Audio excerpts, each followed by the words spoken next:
Welcome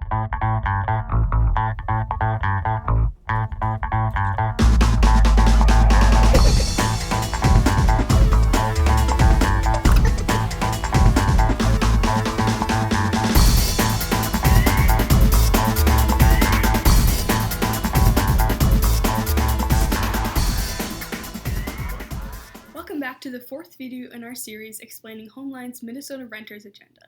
Today we'll be talking about the third of 4 bills proposed by Homeline for the next legislative session.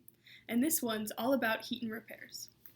Heat and repairs are super big issues for renters across the state of Minnesota. Homeline receives hundreds of calls a year regarding inadequate heating. Also, repairs have been the number one reason for calls every year at Homeline's statewide free tenant hotline since 1992. And in 2018 alone, Homeline received 2,836 calls from renters who needed legal help with repairs. That's almost 1/5 of the calls that Homeline received throughout the course of the year. So how does Homeline's 2020 Minnesota Renters Agenda solve widespread problems associated with heat and repairs? Let's take a look. Currently, there is a hodgepodge of local heat codes across the state. Many simply require that heating equipment must be able to heat the units up to a certain temperature, not that they actually maintain the heat at that temperature.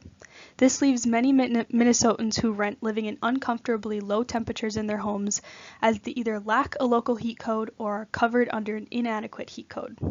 Homeline believes that Minnesota should have a statewide code, one that says that heating shall be maintained at 68 degrees Fahrenheit from October 1st to April 30th, unless the tenant controls the heat themselves.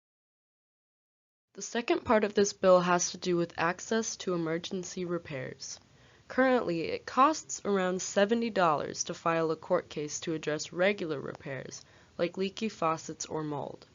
However, if the tenant needs an emergency repair, they must pay a higher court filing fee of around $300. Additionally, the items considered to be emergency repairs under Minnesota law are quite limited to things like no running or hot water, no electricity, no heat, or no working bathroom. After our bill is passed, it will cost only around $70 to file an emergency repair, and the options for emergency tenant remedies actions would be expanded to include no working refrigerator, no working air conditioning, if it is advertised in the lease, a notice of condemnation for repair conditions, non-working elevators, and infestations. This bill will require landlords to maintain a heat suitable for living and allow tenants access to emergency repairs just as easily as non-emergency repairs. It will provide more fairness in landlord-tenant relationships when it comes to maintaining the heat and habitability of renters' homes. In the next video, we'll be talking about Homeline's last bill, which has to do with lease fairness. Stay tuned. Do you support the implementation of pre-eviction notices and the reformation of eviction court processes? Do you support eviction expungement reform? Do you think Minnesotans who rent should have the right to a warm home? Do you think renters deserve fair leases, like ones that include the right to privacy? If so, head over to Facebook or Twitter to let us and your legislators know. To find out more about Homeline's Renters Agenda and sign on to endorse our policies, click the link in the description and be sure to share this video and our Renters Agenda. The more people we get to sign on, the more likely these policies will become state law.